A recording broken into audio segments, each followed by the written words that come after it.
Il faut finir avec. Il ne faut plus permettre aux gens de faire Galiboso. Non, non, non. Balaba les a où ils étaient.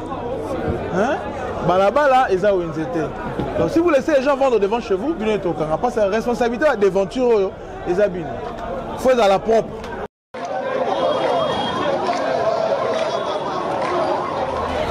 Tu vas t'en sous vos choses. On coûte un TK, et aussi les chantiers, je veux plus ça. Vous voyez quand moi, Tom qui est dans les cas, moi, je suis oui pour aller. Tout vient dans la ville, la ville c'est à la propre.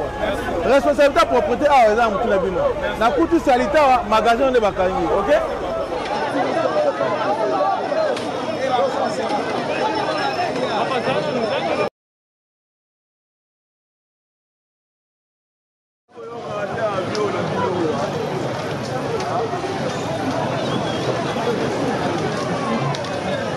Exécuté. Ba manquer sur nakati. Et aussi ba tu vas te galibanda hote. Tu vas galibanda wa bien en kanga. Si c'est sale devant chez vous bien ton kanga. OK? Vos mannequins, vos histoires là à l'intérieur, vos échantillons à l'intérieur.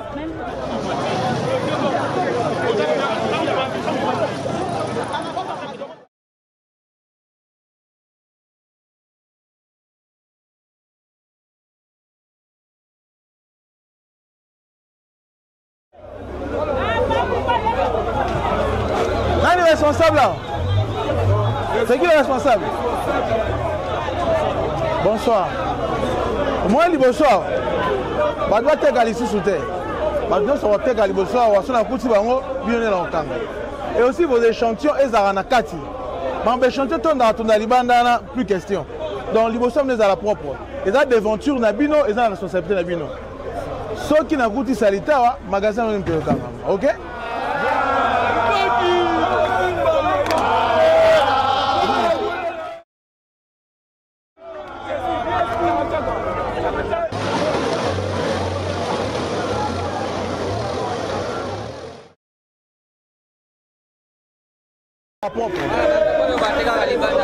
Baza la sous-souté. Et si les bases à sous-souté, mais chantier non sur la carte.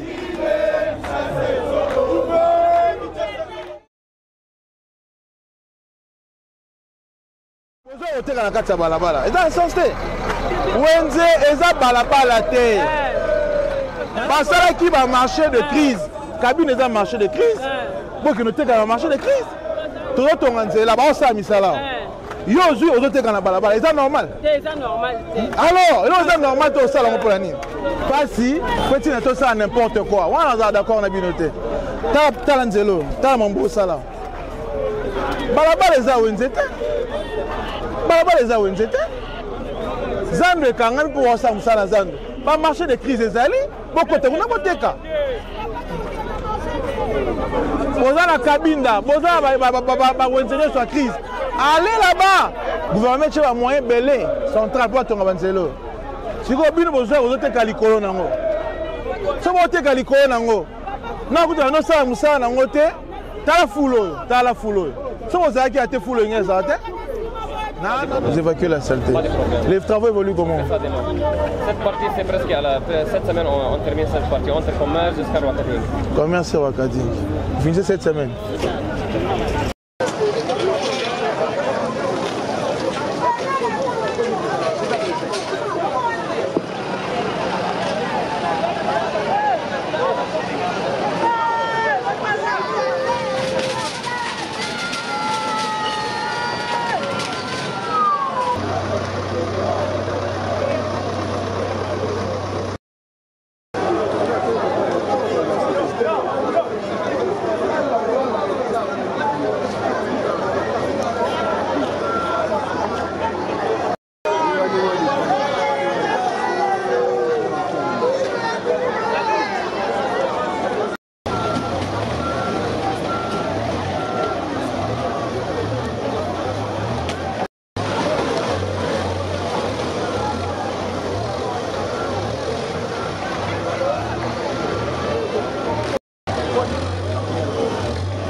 chef ayoka mtema pasi. Yeye exécuté na yoka.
Kuna tangisa ngobo tangisa ngobo